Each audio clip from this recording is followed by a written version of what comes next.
Olá, meus caros catequistas da Arquidiocese da Paraíba. Aqui quem fala é o diácono Ringson Toledo, diácono permanente aqui nesta Arquidiocese. Mais uma vez, estamos nos encontrando para o nosso segundo encontro, né? Nosso segundo momento de formação sobre o catecismo da Igreja Católica, mais especificamente a terceira parte, né, que trata da vida em Cristo, né? Aspectos referentes à moral cristã. Nós tivemos, no primeiro momento, na nossa formação, né, um pequeno resumo, muito resumido mesmo, né, sobre a questão da moral cristã, o que significa essa moral cristã, o que ela, de certo modo, tem de repercussão concreta na nossa vida, né? E agora, praticamente, nós estamos aqui começando de forma mais objetiva as partes propriamente do catecismo da igreja. Se você tiver com um livro do catecismo aí aberto, ou tiver com o catecismo aberto na internet, que também é disponível, né? Você vai aí, né? Terceira parte, a vida em Cristo, né? Que vai do parágrafo 1691 até, né? 2000, praticamente 2534, né? São vários parágrafos, né, que constituem, portanto, essa terceira parte do catecismo da Igreja, a vida em Cristo, que é, portanto, aqui está implicada aqui na nossa formação, aquilo que me foi pedido para trabalhar com vocês, tá bom? Então, nesse segundo encontro de hoje, repito, sobre o primeiro encontro, as dúvidas que vocês tiverem, vocês podem ir anotando no chat, né? Se for transmitido pelo YouTube, vocês podem colocar também lá no comentário, ou então vocês mandam depois para o Leandro, né? E ele transmite para mim, né, as dúvidas do primeiro encontro que nós tivemos, as desse segundo encontro também, a do terceiro encontro também, e aí no quarto encontro, né, e último encontro, antes de nós fazermos a nossa avaliação, né, eu posso iniciar a aula tirando as principais dúvidas, e aí logo em seguida a gente faz a nossa avaliação. Nossa avaliação vai ser simples, tudo dentro daquilo que foi proposto no nosso tema, consultada, né, gente? Pelo amor de Deus, não é uma prova, não é uma coisa. Eu digo isso porque sempre ficam me perguntando, o pessoal fica muito preocupado, mas, por favor, não vamos nos ater àquilo que é fundamental, que é esse debate, essa reflexão sobre esse tema tão importante que é a terceira parte do Catecismo da Igreja, né, que trata sobre a vida em Cristo, né, e as repercussões que elas trazem para a moral cristã. Então, vamos iniciar esse nosso momento em nome do Pai, do Filho e do Espírito Santo. Amém. Vamos pedir o auxílio e a intercessão da bem-aventurada Virgem Maria, ela que é mãe, que é mestra, que nos educa e que nos instrui, né? E que também recebeu a graça do Espírito Santo, fazendo gerar em seu seio, portanto, o seu Filho Jesus, que ela também interceda por nós para que nós também, infundidos por essa graça, possamos, no nosso exercício de catequese, também gerar Jesus, gerar o Cristo, né, para os demais, propagando, portanto, ensinando, transmitindo, repercutindo, ressoando, né, aquilo que a gente reza, aquilo que a gente crê e aquilo que a gente vive. Bem? Ave Maria, cheia de graça, o Senhor é convosco. Bendita sois vós entre as mulheres, e bendito é o fruto do vosso ventre, Jesus. Santa Maria, Mãe de Deus, rogai por nós, pecadores, agora e na hora de nossa morte. Amém. Glória ao Pai, ao Filho e ao Espírito Santo, como era no princípio, agora e sempre. Amém. Muito bem. Essas nossas aulas estão sendo gravadas, tá? Peço desculpas mais uma vez por não estar tendo essa interação ao vivo com vocês, né? Mas é por conta também das minhas atividades profissionais, e aí os horários estavam coincidindo, então peço licença para que nós façamos esses nossos encontros nessa modalidade. Mas, repito, as dúvidas que porventura vocês tiverem, elas podem ser tiradas tranquilamente. Estou aqui à disposição de vocês. Tá bom? É só vocês botarem aí no chat, então manda para o Leandro, e depois o Leandro manda para mim as possíveis dúvidas e questionamentos. Muito bem, meus irmãos e minhas irmãs, nós agora vamos nos deter especificamente, você que tem um catecismo da igreja, sobre a terceira parte, a vida em Cristo. Sob a perspectiva da moral cristã, o que significa essa vida em Cristo? Né? Onde é que ela deve repercutir? Onde é que aquilo que eu rezo e aquilo que eu creio me leva a repercutir? Onde é que eu devo repercutir essa vida em Cristo? Né? Primeiro, como vai dizer a terceira parte, né, nós temos aí o título A Vida em Cristo, a primeira seção, a vocação do homem, né, a vida no Espírito. Né? Então, o catecismo vai propondo de uma forma didática, né, nas divisões das suas partes, como essa vida em Cristo, essa moral cristã, essas reflexões ensinadas pela igreja fazem com que eu possa repercutir bem, transmitir bem na minha vida, né, exatamente os ensinamentos, né, as orientações na perspectiva da vida cristã, a partir do ensinamento e das orientações do catecismo da Igreja Católica. Passando o slide para frente, né, no primeiro capítulo, né, dessa primeira sessão, nós temos a dignidade da pessoa humana, né, que vai do parágrafo 1700 a 1876. E aí vem uma pergunta, né? Qual é a raiz da dignidade humana? Né? Onde se fundamenta esse parâmetro da dignidade humana? Né? O homem como imagem de Deus. É interessante essa questão do homem como imagem e semelhança, né? Veja, primeiro que quando a gente tem sobre a nossa cabeça o que significa nós, enquanto obra-prima da criação de Deus, o que significa dizer que somos, portanto, a sua imagem e a sua semelhança. Né?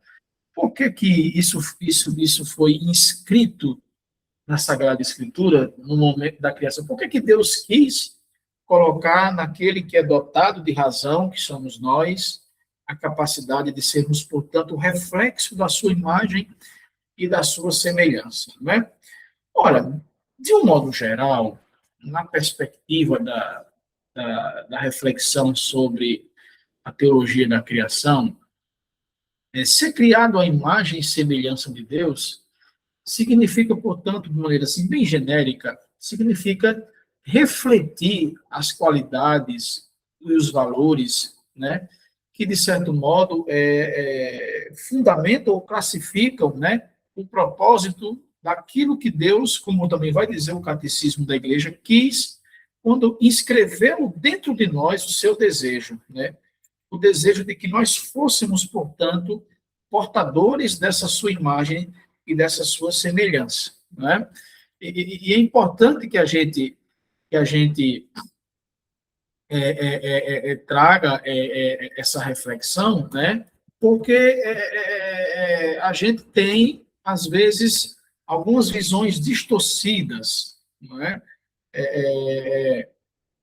Porque, na perspectiva da reflexão, por exemplo, de São Tomás de Aquino, né, ser criado à imagem e à semelhança de Deus significa dizer que o ser humano possui uma alma espiritual, uma inteligência, um livre-arbítrio, né, e foi criado na perspectiva de se interrelacionar, né, de viver em comunhão uns com os outros, sob a ótica, né, do amor. Por quê? Porque o catecismo da igreja vai dizer, né, que o homem é a única criatura, né, criada por Deus, né, chamado, portanto, pela própria vocação nata de cada homem, de cada mulher, nós somos chamados a participar da sua vida divina.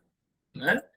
Por isso que a gente responde, por exemplo, numa das evocações da Santa Missa, corações ao alto, nosso coração está em Deus, não é? Ou seja, qual é, senão, a finalidade da pessoa humana, né, quando defende a sua dignidade, quando defende a vida humana na sua inteireza, se não, portanto, tornar concreto, né, essa preocupação que o catecismo quer colocar para nós, é tornar concreto e visível essa imagem, essa semelhança.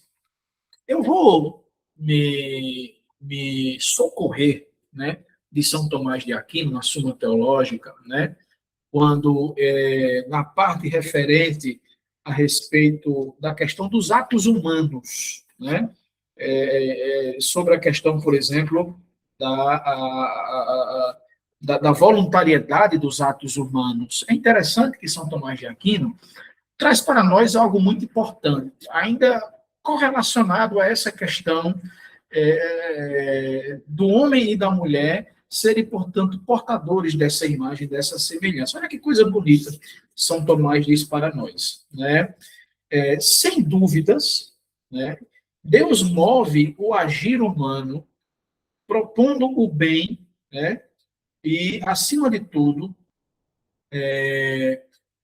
aos sentidos ou movendo-lhe a vontade, porque todo movimento, quer da vontade, quer da natureza humana, procede de Deus, como aquele que é o motor que move todas as coisas por primeiro. Não é? Eu estou aqui tentando ler um pouco os textos da Suma Teológica, mas traduzindo para que fique bem claro para a gente. Né? Então, bonito quando a gente escuta São Tomás dizendo isso. De fato, sem dúvida, Deus move o agir humano propondo o bem, né, e movendo a sua vontade, né, para que ele faça esse bem. É interessante, né, a gente ter essa compreensão, né, e São Tomás ainda continua dizendo, porque pelos atos humanos, qualquer ato humano que nós fazemos, nessa perspectiva, fomos nós criados à sua imagem e semelhança, continua São Tomás de Aquino, nesses atos humanos, nós, portanto, fazemos com que esses atos sejam ordenamentos, orientações, para que nós exerçamos entre nós as bem-aventuranças, por exemplo. Né? Uma vez que os atos humanos, de alguma medida, né, determinadas por qualquer circunstância que seja, orientam ou devem orientar a pessoa para um fim último. Né? Esse fim último, que São Tomás de Aquino, de certo modo, quer ensinar para nós, né, do qual toda a vida humana se orienta, é o bem, né? É a busca pelo sumo bem. E onde é que a gente encontra esse sumo bem? Aí vem João Paulo II, né? E aí eu vou ler também aqui para vocês, né? Na Redemptor Hominis, né? Que foi praticamente um dos primeiros escritos do Papa João Paulo II, né? Uma encíclica de 1979. Gente, essa encíclica ela é espetacular, né? Não apenas na perspectiva da compreensão da antropologia teológica, ou da própria compreensão do que é o homem movido para Deus, né? Mas da maneira como o Papa São João Paulo II trouxe para nós, quando quis refletir, né, para onde se ordena, para onde é que deve se orientar a vida humana nossa. Veja como ele começa aqui essa encíclica, que eu vou mandar para vocês também. Olha, o que é que ele diz assim? O Redentor do homem, Jesus Cristo, é o centro do cosmos e da história. Para ele se dirigem o meu pensamento e o meu coração. Né? Veja que coisa bonita o Papa João Paulo coloca para nós. Né?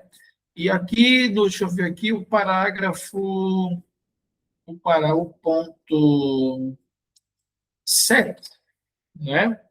E também a partir do ponto 8, 9 e 10. Mais especificamente, o ponto 9 e 10, o Papa João Paulo II, nessa encíclica Redentor dos Homens, de 1979, diz o seguinte: existe uma dimensão divina, né, nessa perspectiva do mistério da redenção. Redenção e encarnação são mistérios que estão intimamente relacionados. Natal e Páscoa são, portanto, mistérios e realidades do ponto de vista não apenas da celebração do mistério em si, na liturgia, né, como esses dois grandes ciclos do tempo litúrgico, o ciclo do Natal e o ciclo da Páscoa, mas são, portanto, obras de um único e grande mistério, que é o quê? O mistério da revelação de Deus no meio de nós, né? Que se encarna e redime a pessoa humana. E veja, Deus redimindo a pessoa humana em Jesus Cristo, nos diz São Tomás de Aquino também na Suma Teológica, nos diz aqui João Paulo II, Deus redimindo a pessoa humana na pessoa do seu Filho Jesus, todas as nossas mazelas humanas, menos o pecado, sentidas, vividas por Cristo, estão salvas. Né? E veja que bonito, né? Diz aqui no ponto 9, João Paulo II. Ao refletirmos, né, sobre essa questão que o Concílio Vaticano II quis trazer para nós, não nos esqueçamos, nem sequer por um momento, que Jesus Cristo, Filho de Deus vivo, é, portanto, a reconciliação do gênero humano com Deus, o Pai. Né? Ele, precisamente, e só ele, satisfez ao eterno amor do Pai. Né? O que é que João Paulo II quer dizer para nós?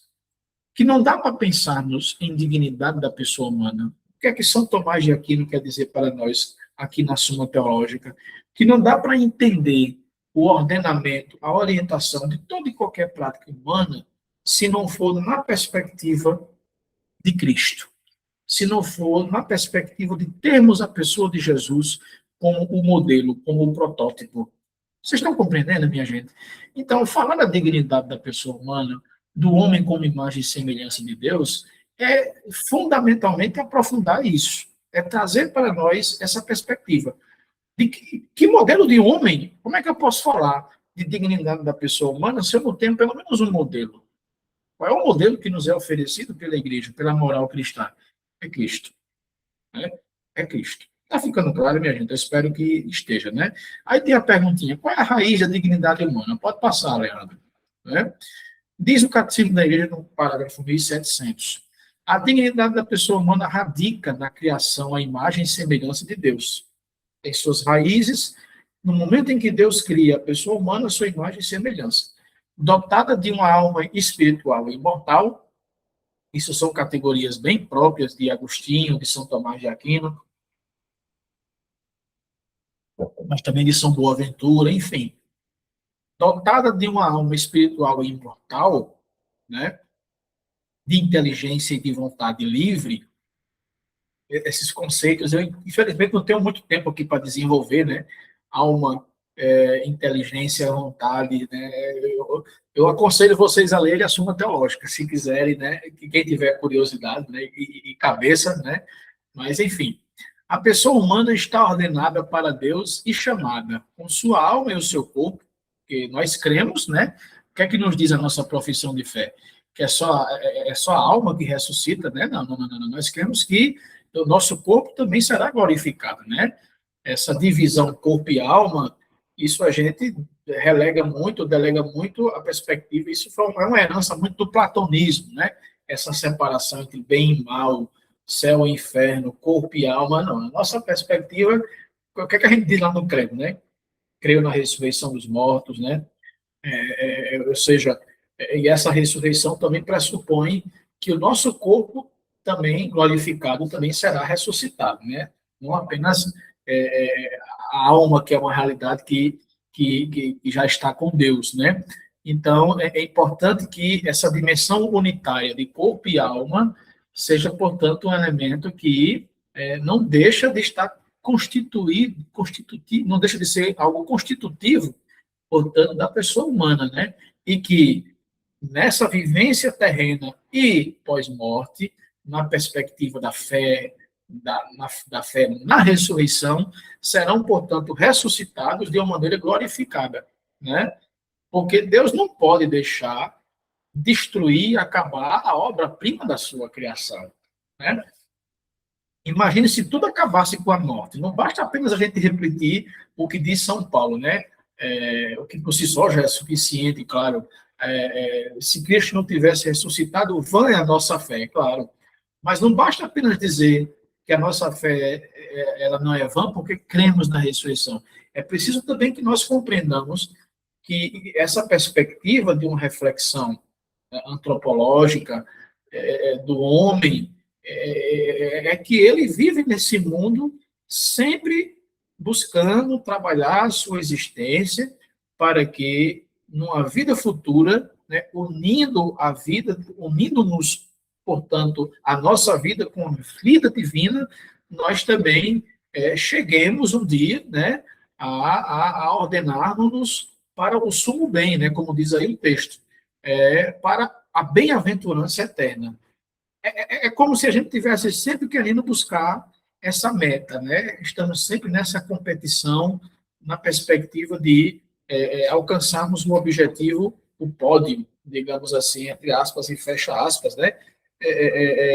Na perspectiva de buscarmos esse sumo bem, essa bem-aventurança. Então, essa dignidade humana, ela tem suas raízes, por isso que ela precisa ser respeitada na sua inteireza, não pela metade, não um discurso pela metade, repartido. Eu defendo a dignidade humana somente dentro do útero da mulher. Agora, fora do útero da mulher, quando o cabo cresce, ele que se vire.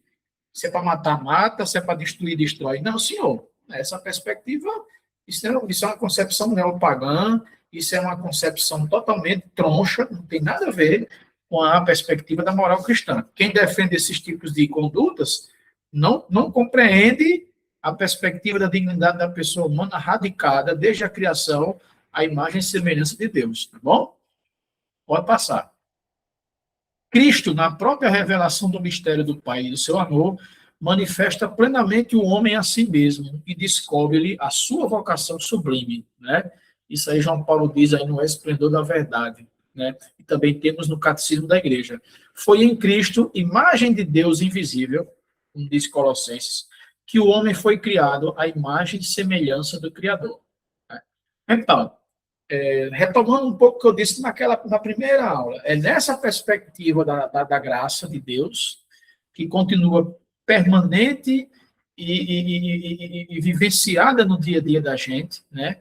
Porque essa graça, ela existe, ela existiu, continua existindo e vai existir, ela permanece em nós, ela superabunda para além do pecado.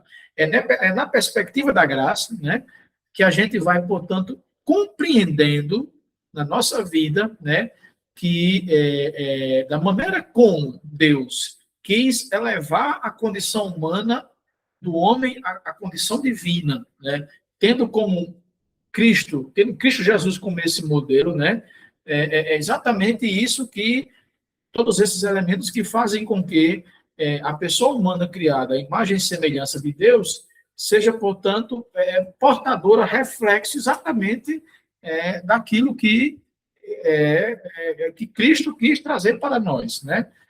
Veja, quando Deus se encarna, o ato de encarnação de Deus, assumindo a nossa condição humana, como dizia o Papa Bento XVI, como dizia o Papa Francisco também, né, Evangelii Gaudium, né, na Fratelli Tutti, como dizia o Papa Bento XVI, na Deus Caritas Est, né, de certo modo também em outros escritos ainda quando era cardeal, esse ato de encarnação de Deus é fundamentalmente um ato de solidariedade com a pessoa humana, né? Por isso que defender a dignidade da pessoa humana é, portanto, tomar como parâmetro a defesa fundamental que Cristo, sendo Deus, fez da pessoa humana na sua dignidade de forma completa, né?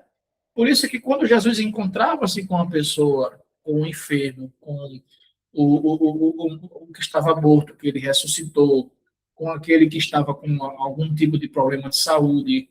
Por isso que Jesus, como vai dizer na teologia de São Mateus, dos textos de São Mateus, principalmente, e nós ouvimos muito isso alguns domingos atrás nas leituras dos evangelhos, a tradução original do grego diz que quando Jesus olhava para aquela multidão, dizia, ele sentiu compaixão, significava dizer o quê? Que essa compaixão de Deus não é uma peninha. Ai, Jesus olhou e oh, que pena, meu Deus, bichinho, estão tudo com fome. Oh, vou multiplicar aqui uns pão e dar uns peixes para esse povo comer, passar de perto de mim, para deixar de me aperrear. Não. Esse, às vezes, é o sentimento nosso, né? que não parece que foge um pouco dessa perspectiva da imagem e semelhança. Não. Em Jesus Cristo, vai dizer o texto original do grego, né, do Novo Testamento, essa compaixão era uma realidade que vinha das entranhas, movia as entranhas de Jesus, né? Por isso que a leitura que a gente faz desses textos do catecismo tem como fundamento exatamente isso, como dizia o Papa Bento XVI, como dizia o Papa Francisco, como de certo modo também disse o Papa Leão XIV agora na encíclica de Lexiti, né? Ou seja, quando ele fala da questão do amor aos pobres, né? Ou seja, que perspectiva é essa, senão a perspectiva de que o homem criado a essa imagem e semelhança, portanto, continuando na sua vida essa criação que nunca terminou, como é que ele pode encontrar um parâmetro? Aliás, em que ele encontra esse parâmetro, se não na pessoa do próprio Jesus? Não é? Porque esse Jesus também solidarizou-se, esse Deus, portanto, em Jesus, solidariza-se tanto com a pessoa humana que assume tudo dela, como vai dizer São Paulo, menos o pecado. Por isso que Jesus se batiza, como vai dizer também o Papa Bento XVI, porque é um ato de solidariedade. Deus, Jesus precisava se batizar? Não. Né? Recebeu o batismo de João? Nem tampouco. Mas ele se batiza por quê? Porque solidariza-se. Né? Então, é importante a gente ter isso. Por que Jesus chama Lázaro à vida? Ressuscita o filho da viúva de Naim. Né? Há uma implicância social na questão do filho da viúva de Naim? Claro que há também. Né? Afinal de contas, uma mulher viúva e sem filhos, qual era o caminho que tinha para ela na época da Bíblia? Prostituir-se, né? No mínimo, né? Não tinha previdência social naquela época. Mas também é uma forma de se solidarizar com a pessoa humana na sua profundidade. Então, o nosso choro, as nossas tristezas, as nossas doenças, Deus já sentiu todas elas em Jesus. Né? A dor de cabeça que a gente sente, Deus também sentiu nela em Jesus. Então, Deus é conhecedor profundamente das nossas dores, né? Ah, mas estou falando demais. Pode passar. Bom, nos diz a Suma Teológica, né, de São Tomás, tudo que o homem deseja é sob a razão do bem, que é o bem perfeito, ou que tende a este Deus, a este bem, né? Se tudo não for inclinado, orientado para esse bem, perde, portanto, a razão de ser. Pode passar. Bom, no artigo 2º, dentro dessa perspectiva, o primeiro foi essa compreensão do homem como imagem de Deus, né? Ligada ao capítulo 1 sobre a dignidade da pessoa humana. Ainda nesse capítulo 1, a dignidade da pessoa humana, o subtítulo do artigo 1, o homem imagem de Deus. Agora nós vamos para o outro subtítulo, que é o artigo 2º. O homem, imagem e semelhança de Deus, portanto, um homem vocacionado a viver a bem-aventurança. Né? Veja como é importante a gente ter essa compreensão. O que significa viver essas bem-aventuranças? Está aí no parágrafo de 1716 até 1729. Recomendo também essa leitura do artigo de Dom Manuel Delson, né, nosso arcebispo, quando escreveu O Caminho dos Bem-Aventurados. Foi em 26 de janeiro de 2023, né? Acho que procurando aí no site da Arquidiocese vocês encontram. Pode passar, meu irmão. Bom, o homem que é convidado a viver as bem-aventuranças, aliás, a defender, compreender que a sua dignidade está ligada intrinsecamente a essa perspectiva da criação dele como imagem e semelhança, é também vocacionado a viver as bem-aventuranças, né? E as bem-aventuranças estão no coração da pregação de Jesus, estão no centro. O seu anúncio retorna às promessas ainda feitas a Abraão, né? A pregação de Jesus completa ordenando-as não já somente a felicidade resultante da posse de uma terra, mas também a perspectiva do reino de Deus. Por que essas bem-aventuranças são, portanto, também um elemento importante nessa compreensão do capítulo 1, né, da vocação do homem, né, aliás, da dignidade da pessoa humana. Em que esse direcionamento do homem em buscar as bem-aventuranças ajuda a manter viva essa dignidade da pessoa humana, né? Como o texto está colocando aí.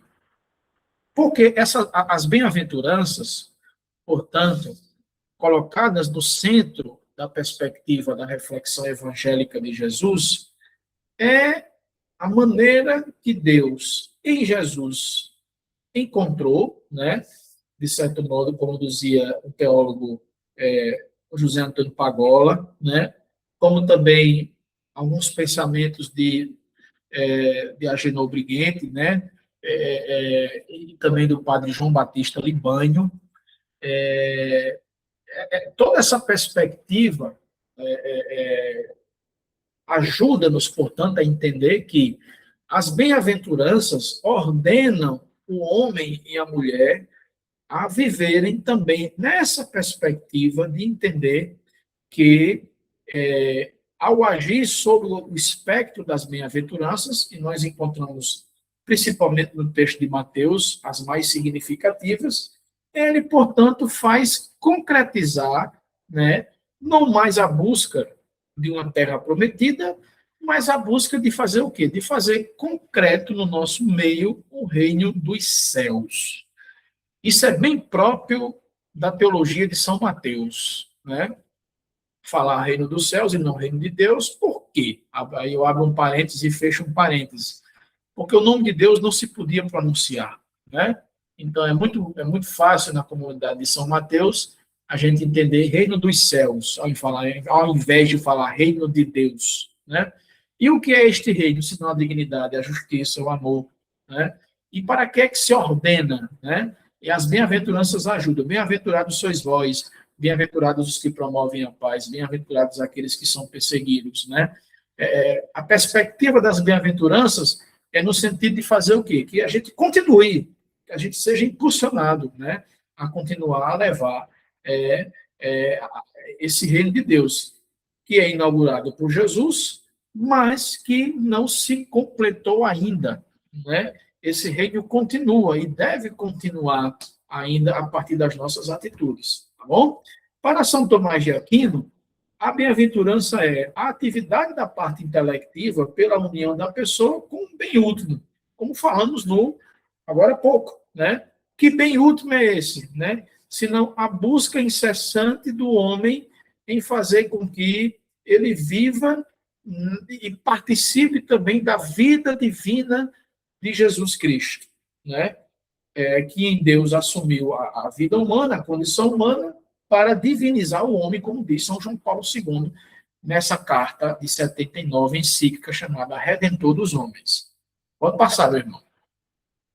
Nesse sentido, o homem alcança a bem-aventurança em virtude da graça de Cristo, que o torna participante da vida divina. Olha como é importante, ou seja, nós somos, portanto, empurrados a viver nesse mundo, a transparecer, a refletir essa imagem e semelhança de Deus, porque nós somos também vocacionados a participar da vida divina, né?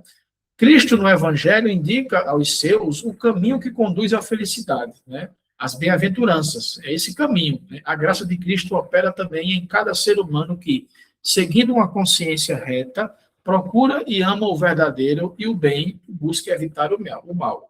Então, no guarda-chuva, no campo da teologia moral, né, da moral cristã, né, sob o escopo, sob a perspectiva do que diz a parte 3 do Catecismo da Igreja da Vida em Cristo, né, e dos subtópicos referentes à dignidade da pessoa humana, o homem como imagem e semelhança de Deus, e a nossa vocação para a bem-aventurança, todas essas realidades, para que nós vivamos bem essa vida em Cristo, como propõe a terceira parte do Catecismo da Igreja, né, exatamente na perspectiva de trabalhar em nós uma reta consciência na busca de que o homem, através do intelecto, através da consciência, né, busque evitar o mal e viver o bem, né, para que, de certo modo, ele torne concreto, como vimos no bloco anterior, né, o reino de Deus. Pode passar. O discernimento sobre os fundamentos, sobre as premissas teóricas do agir, portanto, é ainda dentro daquela exigência de imitar Cristo, que nasce da adesão à sua pessoa. importante nós entendermos isso, né? A adesão à pessoa de Cristo, a adesão à fé. O catecismo da igreja também diz, a fé não pode ser algo imposto, tem que ser uma adesão livre, né, da pessoa, portanto, a vida de fé. Né? A fé como um elemento sobre o qual, como diz São Paulo, se não temos, é impossível agradar a Deus. Né? E a fé como um elemento também de adesão, mas adesão a Cristo, mas, acima de tudo, adesão ao seu projeto de vida, né? Que tem um nome, né? Reino de Deus. Instaurar entre nós o seu reino. É a autenticidade do relacionamento do cristão com Jesus a requerer, em cada nível, a explicitação dos obstáculos, de tudo aquilo que divide e fragmenta, né? Corre o risco de desligar a Cristo, né? Ou seja, é a oposição a esse projeto de viver as bem-aventuranças, né? Aquilo que se opõe, que diabolicamente, né, na etimologia própria da palavra, né, divide. Então, o que é que se opõe frontalmente à perspectiva da vivência das bem-aventuranças, né, e da dignidade da pessoa humana? O que é que fragiliza, o que é que adoece, o que é que enfraquece? É exatamente o que destrói, exatamente tudo isso é quando nós buscamos fragmentar essa realidade da vivência entre nós, né? Destruir o tecido do corpo de Cristo, né? Que é o que é esse corpo, senão a aglutinação de vários fragmentos, né? De vários membros, né? E com as suas diferentes, com seus diferentes carismas, formam o mesmo corpo. Né? Portanto, se um fragmento desse se dilacera, se divide, o corpo fica deformado, o corpo fica rachado, né, sob certo aspecto. Não é assim? A Eucaristia, por exemplo, quando a gente vê a simbologia concreta do pão eucarístico, se a gente for perceber quantas partículas de trigo, né? Nós sabemos que a Eucaristia ela é fabricada de trigo, sem fermento, né? Jogado na água, que forma aquela massa. Né? Quantos fragmentos, né? De trigo ali, quando amassada, quando prensada, formam aquela hóstia bonita com a qual nós recebemos para nos eucaristizar. Né? Aquilo, como diz os padres da igreja, é uma simbologia também muito concreta, né, de que cada fragmento daquele é Cristo na sua totalidade, né? Do qual nós, ao recebermos, nos eucaristizamos, né? Para estarmos fortalecidos e, portanto, continuarmos pertencentes ao seu corpo místico, que é a igreja. Então, por exemplo, pega uma hóstia daquela fininha, obviamente não consagrada, né? Pega uma hóstia daquela e parta assim no meio, esfarele ela. Faça esse, imagine na sua cabeça, você esfarelar aquela hóstia todinha, jogar fora as partículas daquela hóstia, daquela hóstia que, depois de consagrada, é o corpo e o sangue do Senhor, não é? Veja, fragmentar aquilo ali, simbolicamente falando, né?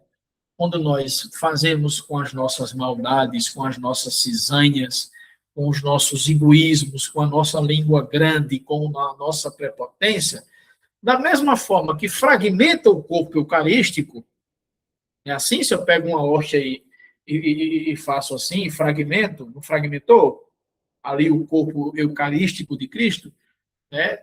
E simbolicamente também, como nos diz o padre da igreja, quando o nosso coração se desliga de Cristo, né, e deixa de buscar a perspectiva da bem-aventurança, acontece também conosco na igreja. É a mesma coisa de quê? De fragmentar simbolicamente, quando nós somos egoístas, nós agimos da mesma maneira fragmentando o corpo místico. Não é? Por isso que a gente tem que ter muito cuidado. Por quê? Porque ao recebermos o corpo de Cristo na sua totalidade ali, naquela espécie eucarística de pão, para que nós nos eucaristizemos, nós somos, portanto, convidados a manter unido o quê? Os diversos fragmentos que compõem o mesmo corpo, que é a igreja. Logo, né, eu preciso me alimentar do corpo eucarístico, mas também preciso manter unido o corpo místico, ou estar unido a esse corpo místico da igreja. E aí, queridos catequistas, é preciso pensar um pouco. Como temos vivido isso? Né? Como é que anda a nossa relação na perspectiva da horizontalidade com os demais dentro da comunidade paroquial, dentro da diocese? Né? Quando a gente difama, calunia, espalha cisânia contra os nossos pastores, contra o Santo Padre, contra os nossos bispos, padres, os diáconos, mas também contra os irmãos e irmãs que são batizados como nós. E como é que hoje a gente espalha essas cisânias? Tem tantas formas de se fazer isso. Se no passado eram com emissões de epístolas falsas, hoje em dia isso ganha corpos novos, né?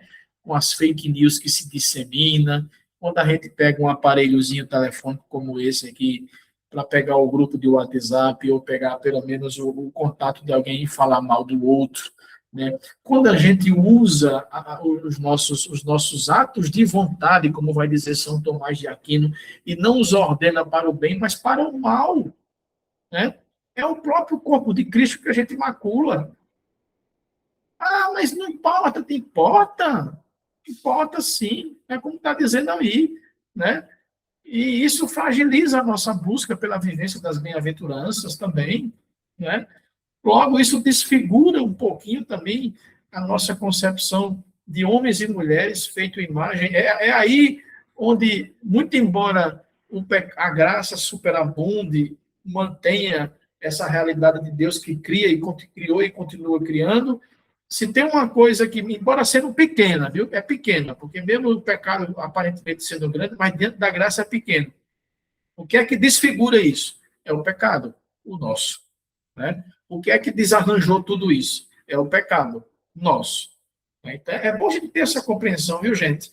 De que nós somos membros pertencentes desse corpo místico, né, que nos alimentamos do corpo eucarístico, mas que precisamos fazer com que esse corpo místico se mantenha unido, né, a partir de mim. Bom, pode passar.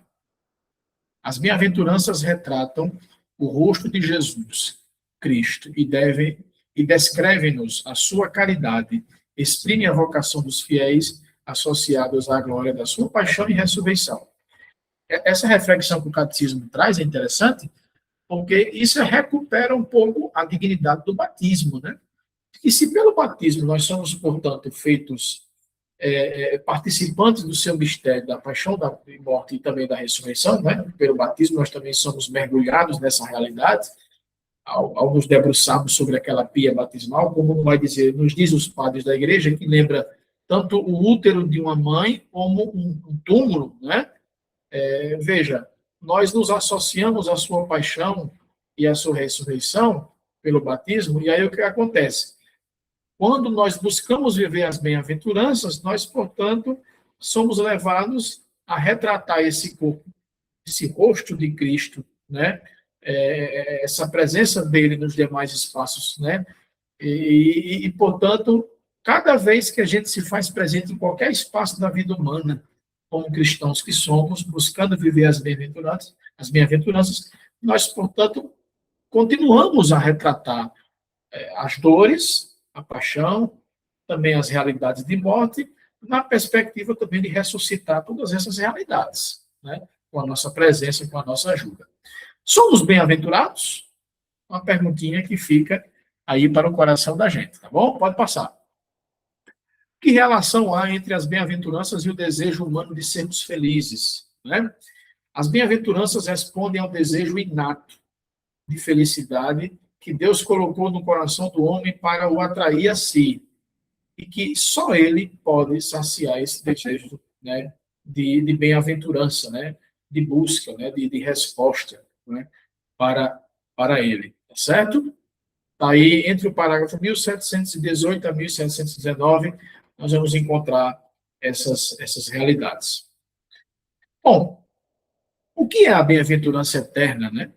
A partir do parágrafo 1720, essa bem-aventurança eterna, minha gente, o Catecismo da Igreja vai dizer, é a visão de Deus na vida eterna, em que seremos plenamente participantes da natureza divina, da glória de Cristo e da felicidade da vida trinitária. A bem-aventurança ultrapassa as capacidades humanas, né? É um dom sobrenatural e gratuito, né, de Deus, com uma graça que ele conduz. A bem-aventurança prometida coloca-nos perante escolhas morais decisivas em relação aos bens terrenos, né? Viver essas bem-aventuranças é buscar sempre essa perspectiva de discernir. Pode passar. Bom, agora entra uma outra perspectiva também dentro do guarda-chuva dessa primeira sessão, a vocação do homem, a vida do espírito, né? E desse primeiro capítulo, a dignidade da pessoa humana. O homem como imagem de Deus, nós já vimos, a nossa vocação é essa busca por viver as bem-aventuranças.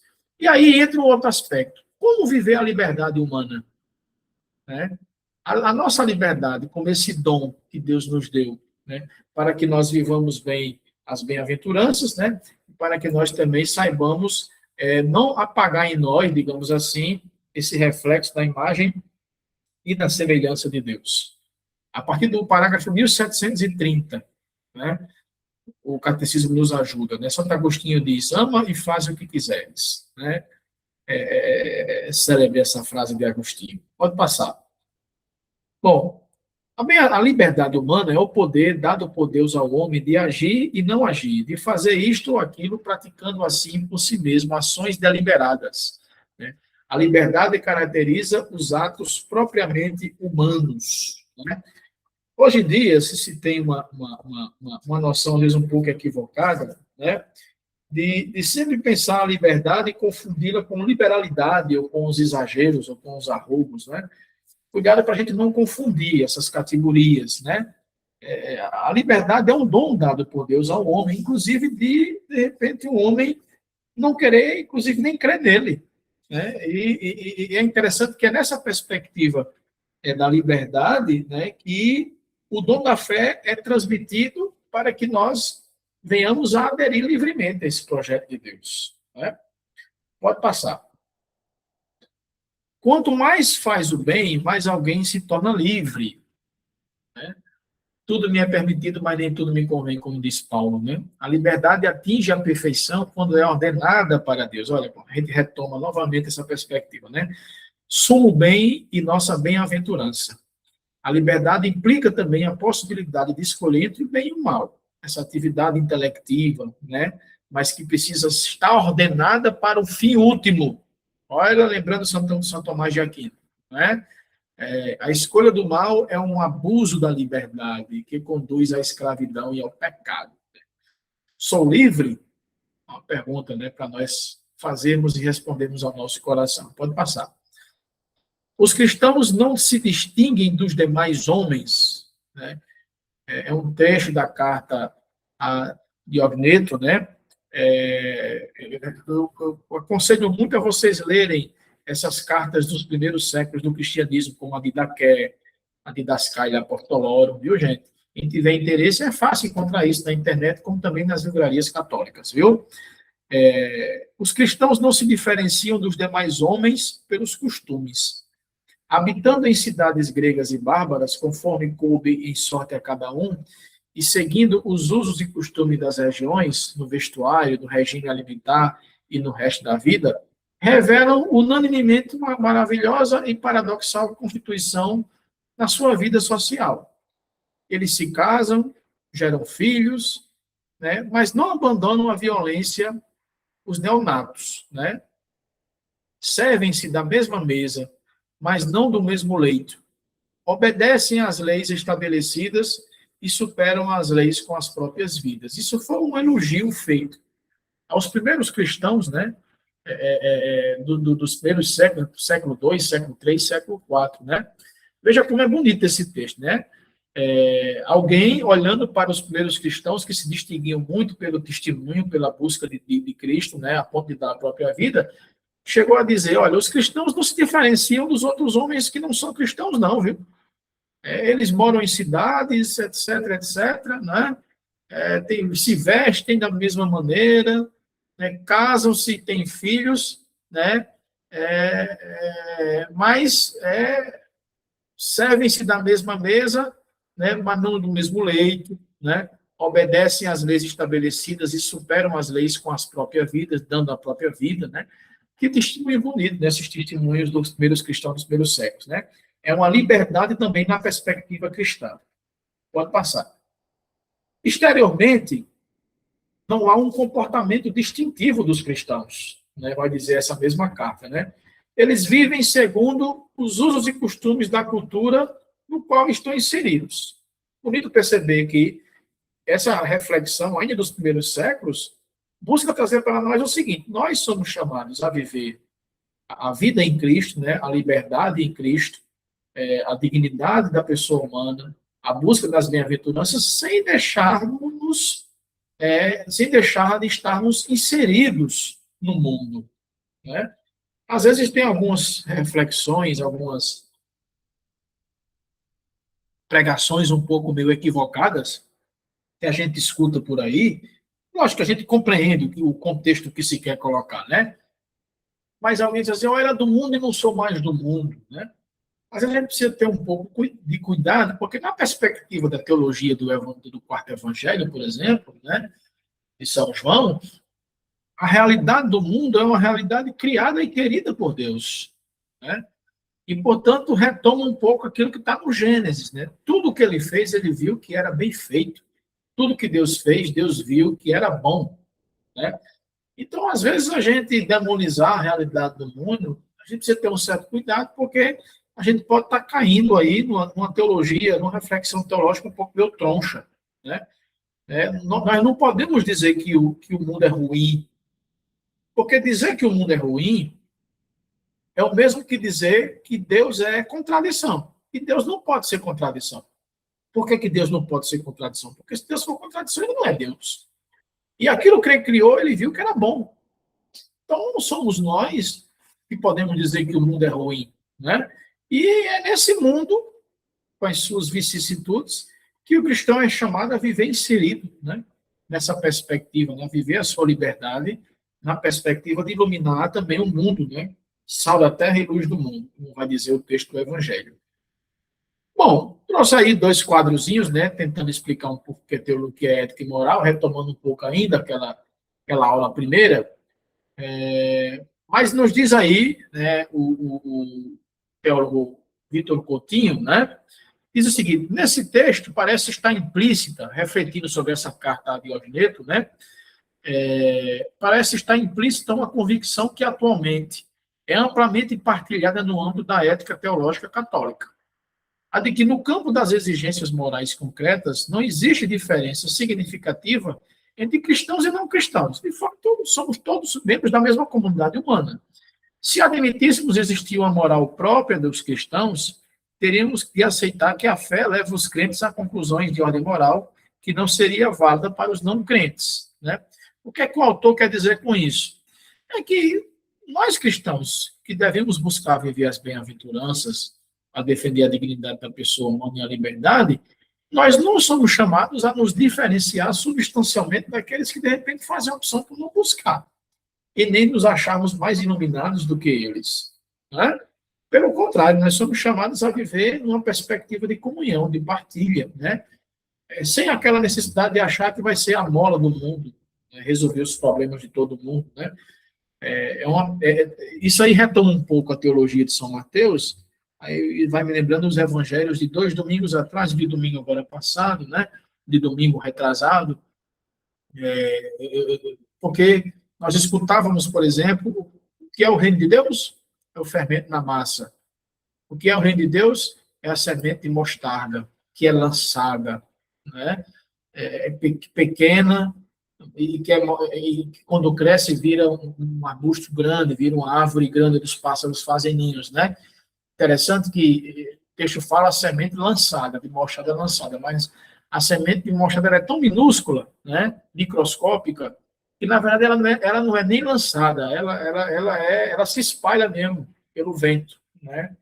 Que é tão sem importância, essa semente de mostarda, que ela vai se espalhando. Mas quando cresce pequena, e o fermento também, quando entra na massa, faz a massa ficar grande. Então, a nossa perspectiva de viver essa moral cristã no mundo de hoje é sermos fermento na massa. Não precisa nós nos diferenciarmos no sentido de abrirmos divisões entre os santos e os não santos, entre os puros e os não puros, né? Essa divisão, esse muro, né? E às vezes criamos entre nós. Isso é importante, trabalhar essa consciência também entre os catequizandos, né? Os catequistas trabalharem isso. Pode passar. A liberdade torna o homem responsável pelos seus atos, na medida em que são voluntários. Embora a imputabilidade e a responsabilidade de um ato possam ser diminuídas e até anuladas por certa ignorância, né? E a inadvertência, a violência suportada e o medo, as afeições desordenadas e os hábitos, né? Obviamente que a liberdade do homem, quando não ordenada para o sumo bem, quando não ordenada para o fim último, repito, como dizia São Tomás de Aquino, né? Ela, de certo modo, traz situações nada agradáveis, né? Muito embora, às vezes, há certos equívocos e erros cometidos na nossa vida, né? E a compreensão da misericórdia de Deus busca alcançar fruto daquela incapacidade que talvez nosso intelecto não tinha ainda, né? De assimilar bem as coisas ordenadas para o sumo bem, né?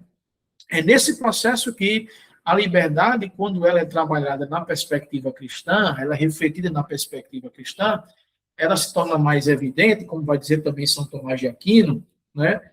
Quando ela faz com que o sujeito se sinta atraído, né, a ordenar a sua existência de uma forma livre, racional, né, e equilibrada, como vai dizer Santo Agostinho, né, a fazer com que o homem busque a cidade de Deus, né, embora esteja na cidade dos homens, né? Ou seja, é sempre orientado de forma livre para que o sujeito, né, busque ordenar a sua existência para viver na perspectiva do sumo bem. Pode passar. Em fidelidade aos ensinamentos do Vaticano II, do Concílio, o Esplendor da Verdade, né, que é esse documento de João Paulo II, também oriento, vou mandar para vocês também esse documento, tá? Vou mandar hoje tudinho, esses documentos, tudo que citei aqui para o Leandro mandar para vocês. Mas é apenas leitura complementar, viu, gente? Isso não vai cair em prova, não. Em fidelidade ao Vaticano II, a Veritatis Splendor agancha a moral a Cristo, liga a perspectiva moral a Cristo, buscando fazer com que o homem, tantas vezes envolvido pelas trevas e tendo a sua capacidade de conhecer a verdade ofuscada, encontre no segmento de Jesus uma luz que o conduza à verdade. Vamos passar. O direito ao exercício da liberdade é próprio de cada homem. Todos nós somos chamados a viver essa liberdade, né? Enquanto é inseparável da sua dignidade, né, de pessoa humana. Né? E os reflexos, abre aspas, abrindo um parênteses aí, os reflexos e as consequências dessa liberdade não administrada de forma correta, né, quando ela não é ordenada, gosto muito de usar essa expressão, que não é minha, é de São Tomás, né? Quando essa fruição, essas intenções, né? essas vontades, essas escolhas não arraigadas à perspectiva da liberdade, né? da mal compreensão, administração da liberdade, né? Elas geram consequências muito nefastas na nossa vida, né? Portanto, tal direito deve ser sempre respeitado. As pessoas, a liberdade, inclusive a igreja defende muito que seja respeitada a liberdade religiosa, né? A liberdade dos pensamentos, das concepções civis diferentes, né? Principalmente em matéria moral e religiosa, né? E deve ser reconhecido civilmente e tutelado também nos termos do bem comum e da justa ordem pública. Aqui o Catecismo da Igreja faz uma advertência muito importante de que o Estado, por exemplo, eu falo Estado é com E maiúsculo, viu, gente? Não é o Estado ente federativo, não. Tá? O Estado é chamado a tutelar e a respeitar, né, as liberdades de consciência de cada sujeito, inclusive também a liberdade religiosa. Bom, pode passar. Bom, e o que é que pensa a igreja sobre essa liberdade? Né? Eu posso fazer tudo, né? Como diz aí Jean-Paul Sartre, né? Liberdade não é fazer o que se quer, mas querer o que se faz. A profundidade desse texto, né? Jean-Paul Sartre tem aquela expressão, o inferno é o outro, né? Mas é importante a gente entender que se nós não trabalharmos essa perspectiva da liberdade sob a ótica cristã, né, consequentemente, nós teremos alguns resultados não tão interessantes. Mas o que é que pensa a igreja? Né? Eu trago para vocês também aí o compêndio de doutrina social da igreja, vou também partilhar esse documento aí com vocês, para que o Leandro mande para vocês, tá? Está disponível na internet, mas também tem nas livrarias. Muito importante o catequista conhecer a doutrina social da igreja. A igreja tem um pensamento, sim, fundamentado sobre todos e quaisquer aspectos da vida social, política, econômica, né? E esse compêndio aí é um texto que ordena bem e orienta bem, né, para que o cristão não ache que a igreja não deva ter opinião sobre essas questões. Essa perspectiva dicotômica, a igreja só existe para salvar a alma.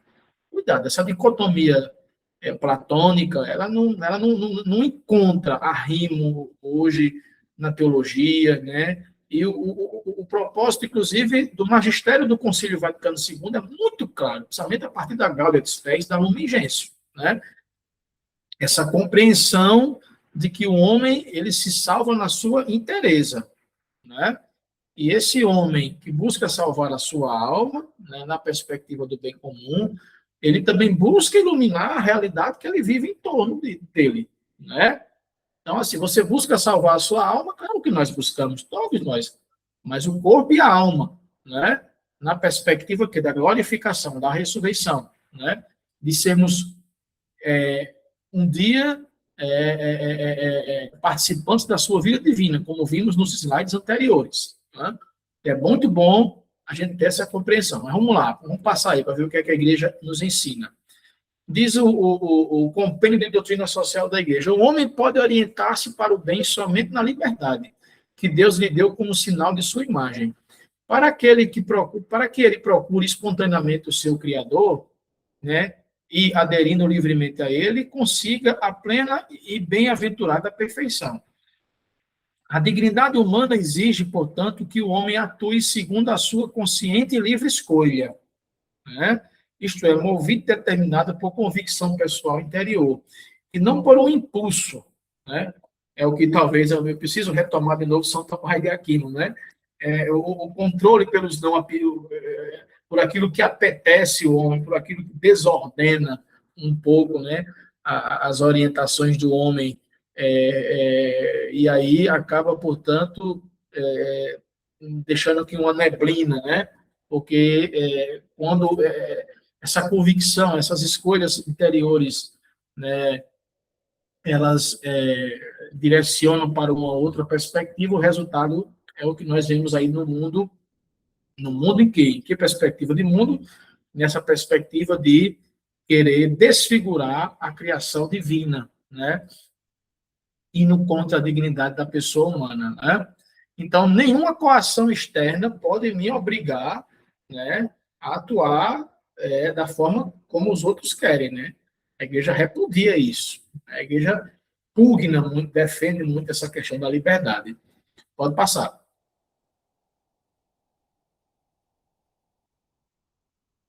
A liberdade não se opõe à dependência da criatura do homem para com Deus. A revelação ensina, a revelação de Deus em Cristo, né, como nós sabemos, ensina que o poder de determinar o bem e o mal não pertence ao homem. Né? Isso aí também São Tomás trabalha bem isso aqui na Suma Teológica, mais precisamente no livro 2 e no livro 3. Né? mas somente a Deus, né?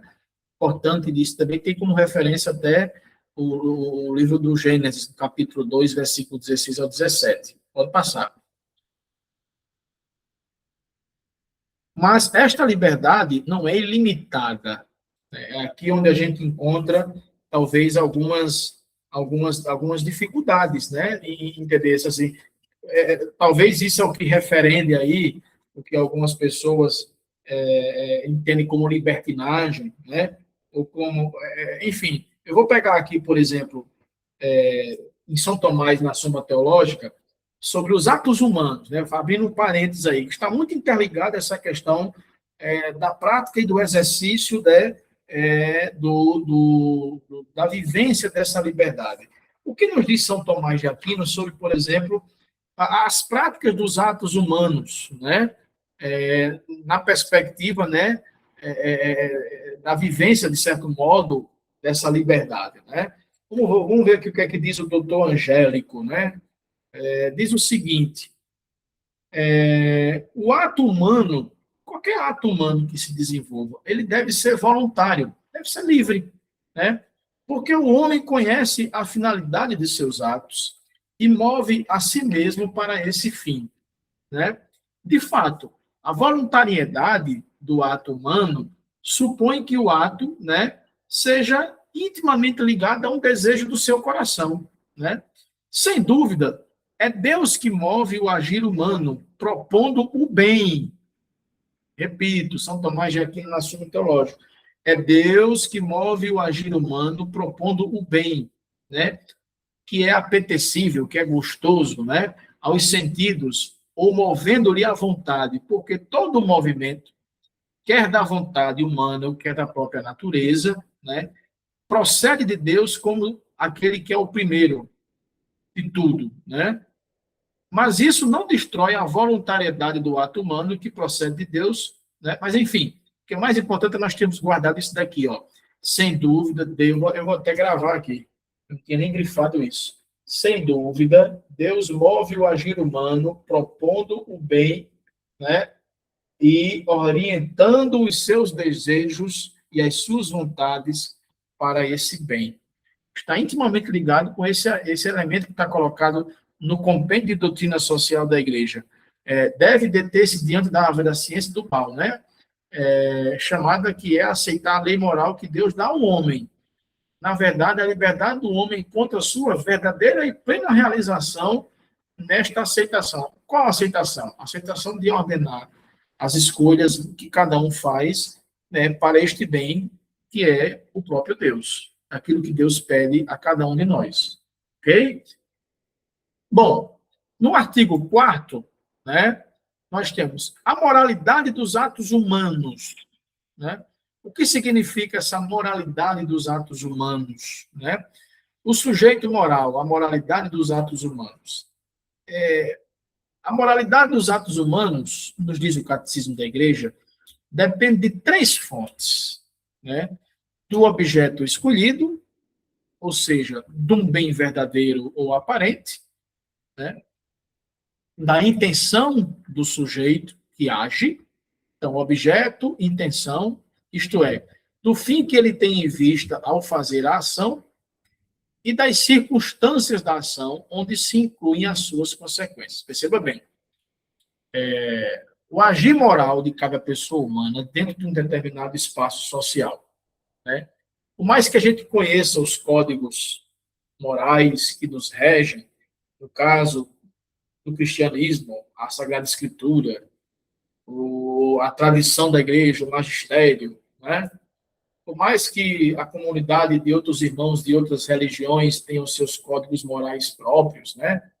Os muçulmanos têm lá o Alcorão, o judaísmo, de certo modo, ainda se apetece da Torá, e outros agrupamentos religiosos, né? Mas veja, na perspectiva da reflexão cristã, a moralidade dos atos humanos depende de 3 fontes, né? Não obstante termos esses elementos, esses códigos morais, digamos assim, que nos orientam. O objeto que nós escolhemos, né? O que é que isso significa? Que perspectiva, quais são as escolhas que fazemos, né? a partir dessa perspectiva da liberdade que vimos no parágrafo anterior, né? Que busca ordenar o agir moral de cada pessoa. Quais são os objetos pelos quais nós escolhemos? O que é que nós temos escolhido? O objeto que eu falo não é apenas um bem material em si, né? Mas são também as coisas, os caminhos que nós perfazemos, né?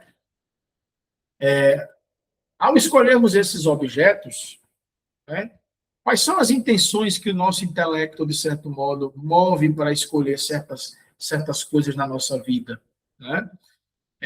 Será que nós conseguimos calcular que essa intenção ordenada a escolher certos objetos geram circunstâncias e consequências que às vezes nos levam a desfigurar a imagem, de certo modo, aquela imagem e semelhança de Deus colocada dentro do coração de cada um de nós, da nossa vida, né? Como é triste nós vermos que entre nós, catequistas, entre nós, homens e mulheres de igreja, às vezes há certas escolhas, né? Há certas intenções que nós fazemos, há certos objetos que intencionalmente escolhemos, né? E que muitas vezes geram consequências nefastas. Vamos pegar aqui um caso bem emblemático, por exemplo, da nossa vida de igreja e de sociedade. O dinheiro, o poder, né? É o objeto que eu escolho.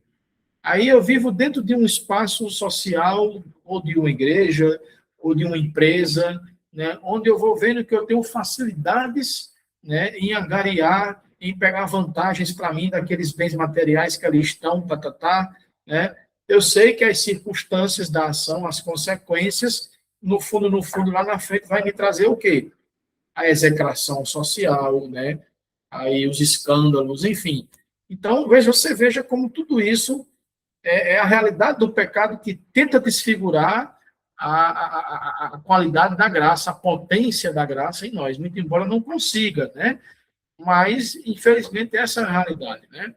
Quais são as fontes da moralidade dos atos humanos? Pode passar, né? Nos diz aí o Catecismo da Igreja. O ato é moralmente bom quando supõe, ao mesmo tempo, a bondade do objeto, do fim em vista e das suas circunstâncias, né?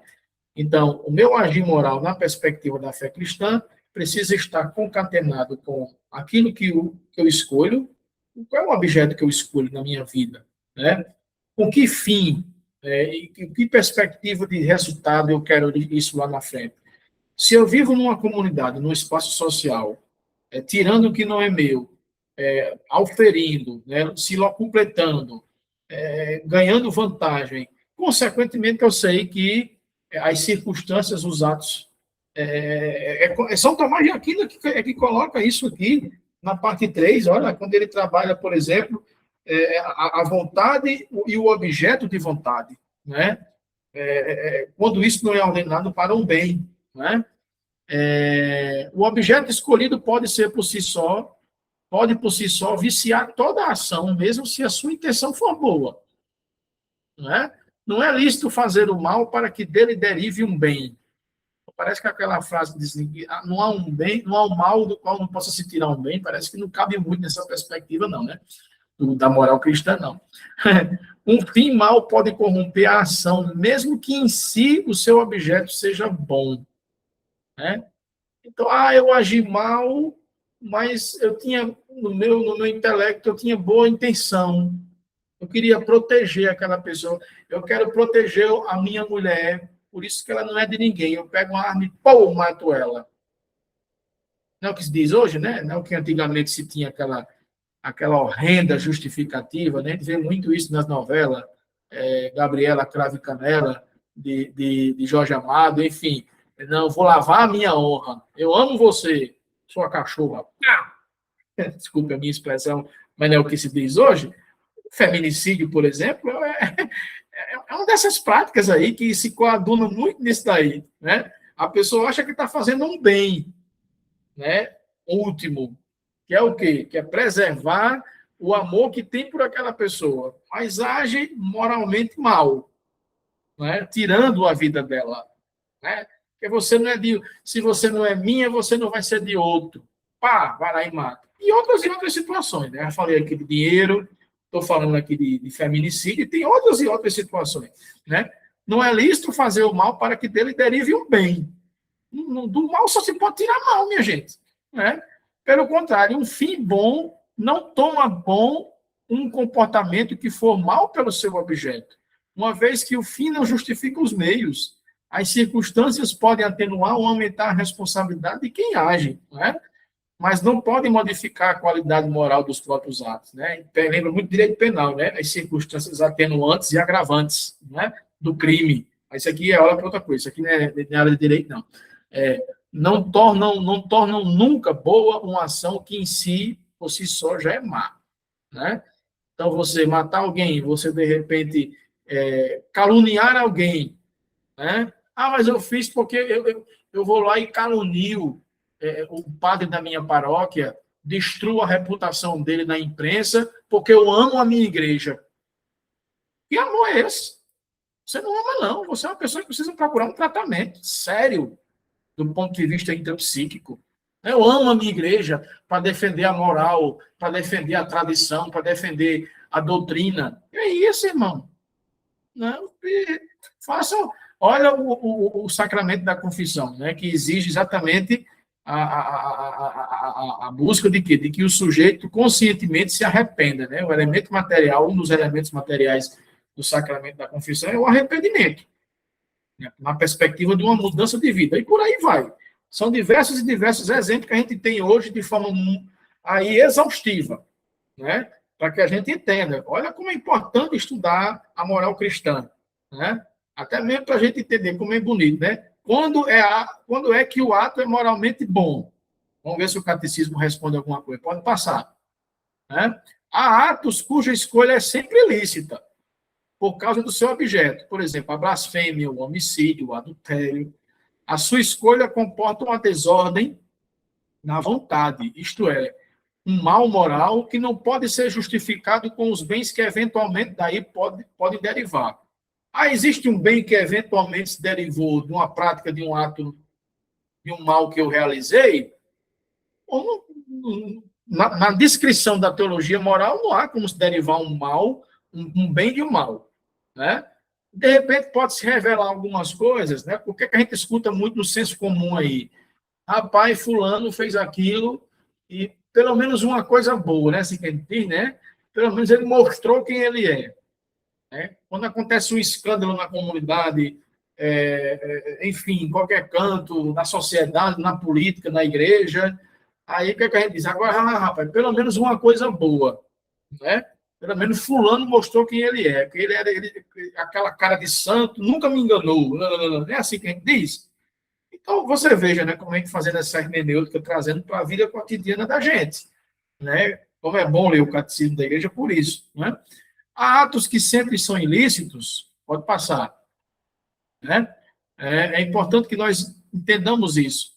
Veja, esses atos ilícitos, lamentavelmente, são atos que não nos ajudam a viver bem, né, essa perspectiva, né, dele de gerar algum bem, alguma consequência que moralmente seja interessante. Né?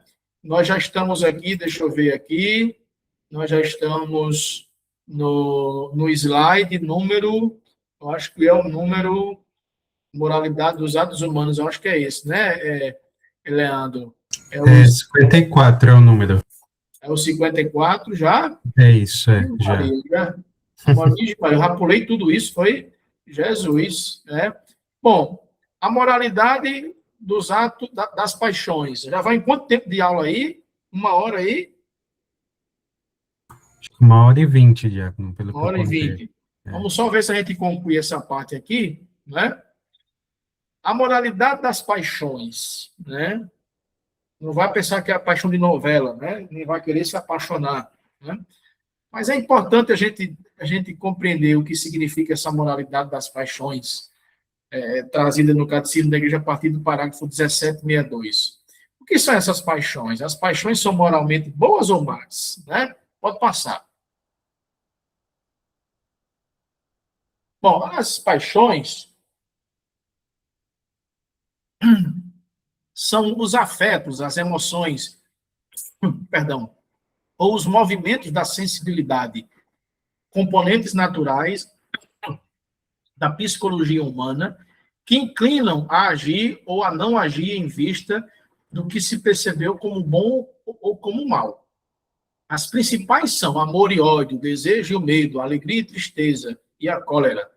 A paixão fundamental é o amor, né? O sumo bem, né? Provocado pela atração do bem. Não se ama senão o bem, verdadeiro ou aparente. O que são as paixões? Pode passar. Ainda continua. Enquanto movimentos da sensibilidade, as paixões não são nem boas e nem mais em si mesmas. São boas quando contribuem para uma ação boa. São más, no caso contrário. Elas podem ser assumidas pelas virtudes ou pervertidas nos vícios. As paixões do coração humano, como as divide e enumera Aristóteles, são 11, mas todas elas se reduzem a duas capitais, dizia Padre Antônio Vieira, né? Amor e ódio, né? E estes dois afetos cegos são os dois polos em que se resolve o mundo. Por isso, tão mal governado, né? Um dos sermões de Padre Antônio Vieira. Pode passar. A consciência moral, por que devemos formar uma consciência moral nessa perspectiva? Presente no íntimo da pessoa é um juízo da razão, que no momento oportuno ordena ao homem que pratique o bem e evite o mal. Graças a ela, a pessoa humana percebe a qualidade moral de um ato a realizar ou já é realizado, permitindo-lhe assumir a responsabilidade quando escuta a consciência moral. Quando escuta a consciência moral, o homem prudente pode ouvir a voz de Deus que lhe fala, né? Então, essa consciência moral, que obviamente está dentro do intelecto, né? É como se fosse essa voz de Deus ordenada para o bem, né? Que busca orientar o homem a desviar-se do mal, né? Pode passar. A consciência moral reta e verdadeira forma-se com a educação e com a assimilação. A partir de quê? Da palavra de Deus e do magistério da igreja, né? Então, como é que eu vou formando essa minha consciência moral? Por isso que no momento do batismo, eu sempre insisto nos batizados que eu celebro. Gente, é preciso que pais e padrinhos não se esqueçam de que essas crianças, tornando-se discípulos de Cristo, pertencentes e participantes da sua morte e ressurreição, mas tornando discípulos dele, precisam continuar ouvindo o mestre. E para continuar ouvindo, é preciso que façam parte, estejam inseridas na comunidade. Para quê? Para que essa consciência moral reta seja formada, seja educada, né, na perspectiva também da fé. É amparada com os dons do Espírito Santo, né, e ajudada com os conselhos de pessoas sábias. Então, como é que a gente vai? Quais são os ingredientes que caracterizam a formação dessa consciência reta? A palavra de Deus, ouvir o ensinamento do magistério da igreja, né, viver os sacramentos, buscar viver os sacramentos, né, enfim, escutar os conselhos das pessoas sábias, né, o direcionamento espiritual que vocês devem ter aí também com os seus padres, etc. Além disso, ajuda muito na formação moral e oração e também o exame de consciência. Então, essa parte aqui, né, gente, é importante porque é como se fosse um ingredientes de como formar uma reta consciência moral. Tá aí, ó, os ingredientes, digamos assim, que nos ajudam a formar essa consciência reta. Todos nós, né? Muito bem.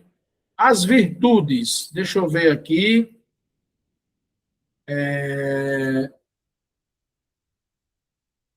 Virtudes, eu acho que é um pouquinho mais longo. Não é isso, Leandro? Né? Ele forma um bloco. Então, eu acho que eu vou deixar isso para uma terceira aula. Certo. Né? Você grave aí, viu, Leandro? Tá. Onde foi que eu parei, viu? Porque quando for para gravar, eu não vou me lembrar, não.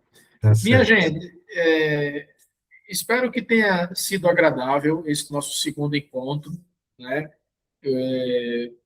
As dúvidas que vocês tiverem, mandem no chat, ou então, se o Leandro for transmitir pelo YouTube, vocês colocam aí nos comentários do YouTube, que ele depois printa e depois organiza e manda para mim. Ou então manda no privado dele, né, que ajuda, depois ele manda para mim isso. Eu vou mandar também para você, Leandro, esses documentos todos que eu fiz aqui, referência, tá? Compêndio de Doutrina Social da Igreja, Lumen Gentium, Gaudet Spes, para que você depois compartilhe, quando começar propriamente as aulas, né, essas gravações forem se tornadas públicas, aí você compartilha nos grupos. Tá bom, minha gente? Então, muito obrigado pela presença de vocês, né? Eu fico agoniado, porque gravando essas aulas eu não estou vendo, não estou interagindo com vocês diretamente, se bem que na hora também que eu estou dando a aula também é um pouquinho meio complicado essas interações, as aulas online é um pouco difícil por isso, mas dizer da minha alegria, da minha satisfação, agradecer aí ao amigo Leandro, né? E aí a gente vai ter outros encontros, esse já é o segundo encontro, né?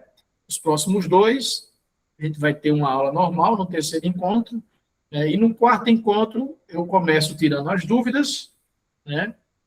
Explico, vou tentar razoavelmente explicar o conteúdo e depois o Leandro aplica a avaliação, tá bom?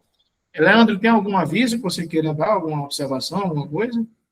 Não, só isso mesmo, assim, de que nós vamos enviando no grupo, né, essas aulas para a pessoa ir acompanhando, e as dúvidas podem me enviar também no privado ou no comentário, sem medo nenhum.